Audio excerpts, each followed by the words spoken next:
রাস্তাঘাটে বিনা কারণে অযথায় ঘোরাফেরা করতেছে, এখন পর্যন্ত তাদের সেই সুযোগটা হয়নি। যারা এখনো আসেননি, আহ্বান জানাচ্ছি জান্নাতি বাগানে বসার। আর আমরা যারা বসতে পেরেছি, আমরা সকলেই সে মহান রব্বুল আলামিনের দরবারে শুকরিয়া জ্ঞাপন করি, বলি আলহামদুলিল্লাহ। আরো জোরে চিৎকার দিয়ে বলি আলহামদুলিল্লাহ। রব্বানা লাকাল হামদ হামদান কাসীরান তাইয়িবান মুবারাকান ফীহি। দরুদ ও সালাম বর্ষিত হোক মানবতার মুক্তির দিশারি দো জাহানের সরদার সৈয়দুল কাউনাইন রাহমাতাল লিল আলামিন, যিনি আমার আপনার কলিজার টুকরা নবী, সেই মহান মানব জনাব মুহাম্মাদুর রাসূলুল্লাহ। সকলেই পড়ি সাল্লাল্লাহু আলাইহি ওয়াসাল্লাম। সম্মানিত উপস্থিতি, আজকের এই ওয়াজ ও মাহফিলে আলোচনা করার মতো তেমন কোনো যোগ্যতা আমার নাই। একটু দোয়া করে দেবেন, আল্লাহ তাআলা যতটুকু ইলম এবং যোগ্যতা দিয়েছেন তার থেকে কিছু কথা আপনাদের সামনে উপস্থাপন করার চেষ্টা করব ইনশাআল্লাহ। ওমা তাওফীকি ইল্লা বিল্লাহ। সকলে বলি আল্লাহুম্মা আমিন।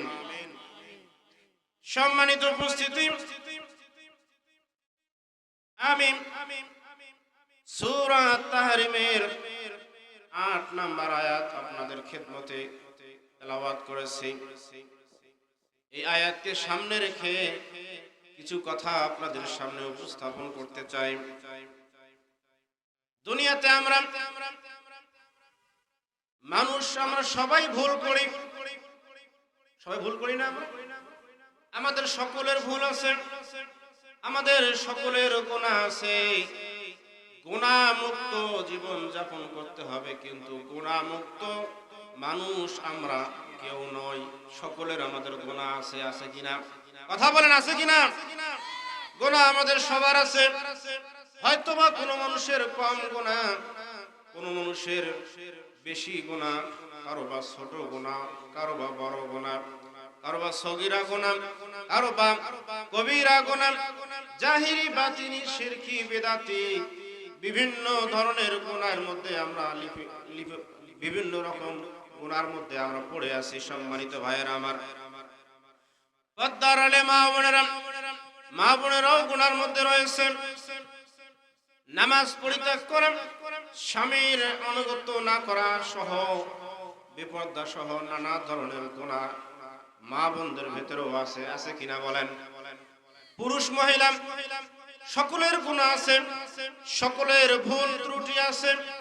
আর ভুল হওয়াটা অস্বাভাবিক কিছু নয়, ভুল মানুষের হতেই পারে, ঠিক কিনা বলেন?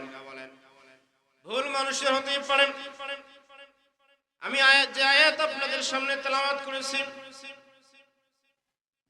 এই আয়াত মানুষের এই ভুল ত্রুটিগুলো, ভুল ত্রুটি হয়ে গেলে কি করতে হবে তার আল্লাহ তাআলা সমাধান দিয়েছেন সূরা তাহরিমে। আল্লাহ তাআলা ডাক দিয়ে বলতেছেন, ইয়া আইয়ুহাল্লাযীনা আমানু, হে ঈমানদাররা, হে ঈমানদাররা, হে বিশ্বাসীগণেরা, তুবু ইলাল্লাহ, তোমরা আল্লাহ তাআলার কাছে তওবা করো, তাওবাতান নাসুহা, আর তওবা করার মতো করো, সত্যিকার অর্থে তওবা করো। যেমনি ভাবে তওবা করলে আল্লাহ তাআলা তওবা কবুল করেন, সত্যিকার অর্থে মন থেকে খালিস দিলে তওবা করো। এই তওবা করলে কি হবে? আসা রাব্বুকুম আইয়ুকাফির আনকুম সাইয়্যাতিকুম।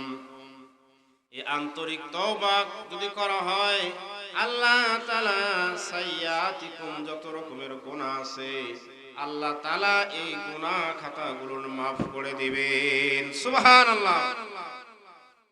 সম্মানিত ভাইরা, পর্দার আড়ালে মা ও বোনেরা, আমরা সবাই গুনাহ করি, সব ধরনের গুনাহ আমাদের মধ্যে রয়েছে, কিন্তু কিন্তু খালিস দিলে যদি আমরা তওবা করি, এই তওবা করার মতো তওবা করলে, তওবাতুন নাসুহা করলে আল্লাহ তাআলা জীবনের সমস্ত গুনাহগুলো মিটিয়ে দিবেন। সুবহানাল্লাহ।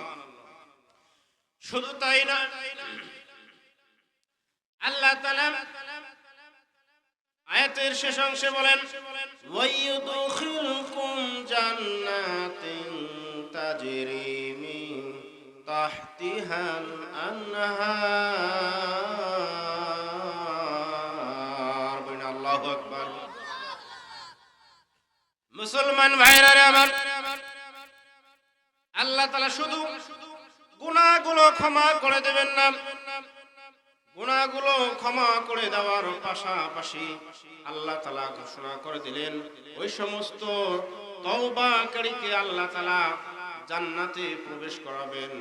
এমন জান্নাতে প্রবেশ করাবেন যেই জান্নাতের পাদদেশে নহর সমূহ প্রবাহিত। সুবহানাল্লাহ। সম্মানিত হাজিরিন, প্রিয় বন্ধুগণ আমার, আল্লাহ তাআলার কাছে তওবা করলে আল্লাহ তাআলা তওবা কবুল করেন। এখন কেউ যদি আমরা মনে করি আল্লাহ তো তওবা কবুল করবেন, এখন যত রকমের গুনাহ আছে করি, ঘুষ খাই, খুন খারাপি করি, মানুষের জমি জোর করে দখল করি, যত রকম খারাপি কাজ আছে করি, আল্লাহর কাছে একদিন আমরা তওবা করব, আল্লাহ তাআলা তো ক্ষমা করবেনই, ঠিক কি না? এরকম কিছু মানুষ আছে যারা এরকম মনে করে যে এখন বয়স আছে, এখন নামাজ না পড়লে কি হবে, এখন আল্লাহ তাআলার হুকুম না মানলে কি হবে, সময় তো আছে, একটা সময় যখন আমরা আমাদের বয়সে উপনীত হব, যখন আমাদের বার্ধক্য অবস্থা চলে আসবে, মরার আগে আগে তওবা আমরা করব। কি বলেন? এরকম আছে না? এরকম কিছু মানুষ খুঁজে পাওয়া যায়। সম্মানিত ভাইয়েরা, ছোট্ট একটা আজকের এই ঘটনা, আজকে দুপুর বেলা আপনারা অনেকে হয়তো দেখেছেন মিডিয়ার মাধ্যমে আপনারা হয়তো অনেকে দেখেছেন, যারা এই বিশ্বাস করেন যে এখনো আল্লাহর হুকুম পালন করার সময় হয় নাই, এখনো বয়স আছে, এখনো কি আর মরি, সময় হলে মরব। এই চিন্তা ফিকির যাদের আছে একটু কান খুলে শুনে রাখেন ভাইরা আমার। আজকে দুপুরে 1:30টার দিকে যে সময় আমরা নামাজ পড়ি, জোহরের নামাজের সময় ঢাকা উত্তরায় একটা স্কুলের মধ্যে একটা বিমান প্রশিক্ষণের একটা বিমান এমন ভাবে বিধ্বস্ত হয়েছে, কতগুলো ছাত্র ছাত্রী অভিভাবক সহ কতগুলো মানুষ সেখানে নিমিষের মধ্যেই প্রাণ হারিয়েছে। কথা বলেন ঠিক কিনা? নিমিষের ভিতরে অনেক ছাত্র ছাত্রী এই এখন মেডিকেলের মধ্যে মৃত্যুর শয্যায় তারা কাতরাচ্ছে। আমাদের চোখের সামনে কত মানুষকে তো আমরা দেখতেছি, ভালো মানুষ যে রাতের বেলায় ঘুমিয়ে গেছে, সকালে আর উঠতে পারে নাই, বাজার থেকে আসলো রান্না করা ভাত খাইতে বসছে, এক লোকমা ভাত মুখে দিতে পারে নাই, ঠিক ওই মুহূর্তেই তার জীবনটা চলে গেছে। ঠিক কিনা? এরকম আপনারা ইতিহাস আছেন না? নামাজের সেজদায় চলে গেছে, এক সেজদা দিয়েছে, আর এক সেজদা দেওয়ার মতো তার সময় হয় নাই। তার মানে বোঝা গেল মওত যে কোনো সময় হতে পারে, মালাকুল মওত যে কোনো মুহূর্তে আসতে পারে। আমার পূর্বের বক্তা হাফেজ মাওলানা রুহুলুজ্জামান অনেক সুন্দর করে মওতের যে বিষয়গুলো আলোচনা করতেছিল। যে কোনো মুহূর্তে মালাকুল মওত আসতে পারে। মালাকুল মওত কখন আসবে আমরা কেউ জানি না, কিন্তু আমরা যদি এই কথা মনে করি এখনো তো আমার সময় আছে, এখনো তো আমার বয়স আছে, আমি তো এখনো ইয়াং যুবক রয়েছি, সময় হলে আমি নামাজ পড়তে যাব, সময় হোক তারপরে আমরা দাড়িটা রাখবো, ছেলে মেয়েকে বিবাহ দেই তারপরে আমরা দাড়ি রাখবো, তারপরে আমরা নামাজ পড়বো। এই শ্রেণীর মানুষ সমাজে আছে না নাই?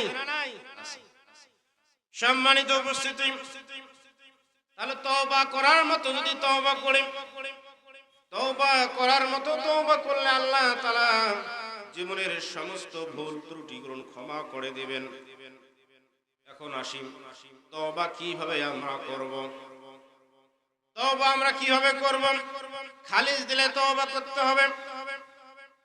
কিতাবের মধ্যে আসছে হযরত আলী রাদিয়াল্লাহু তাআলা আনহুকে জিজ্ঞাসা করা হলো, তওবা কি? তওবা সম্পর্কে আপনি বলুন। হযরত আলী রাদিয়াল্লাহু তাআলা আনহু বললেন, ৬টি বিষয়ের একত্রে সমাবেশকে তওবা বলা হয়। কয়টি বিষয়? জোরে বলেন কয়টি? ৬টি বিষয়। ৬টি বিষয়ের সমন্বয়ে আপনার খালিস দিলে তওবা হবে। এই ৬টি বিষয় জানার দরকার আছে না নাই? একটু আওয়াজ দিয়ে বলেন, জানার দরকার আছে না নাই? ৬টি বিষয় আমি আপনাদেরকে বলবো।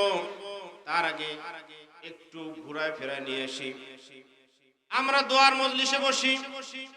এই দোয়ার মজলিসে নামাজি লোক থাকে, বেনামাজি লোক থাকে, সুদখোর থাকে, ঘুষখোর থাকে, যত ধরনের খারাপ মানুষ থাকে তার সঙ্গে ভালো মানুষও থাকে। থাকে কিনা? কথা বলেন না কেন? একটা দোয়ার মজলিসে ভালো মন্দ মিলায় মানুষ থাকে।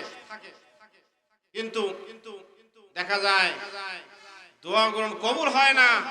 তার পিছনে আর একটা কারণ হচ্ছে খারাপ মানুষ থাকার কারণে, আল্লাহর নাফরমান বান্দারা ওই মজলিসে থাকার কারণে দোয়া গ্রহণ কবুল হয় না।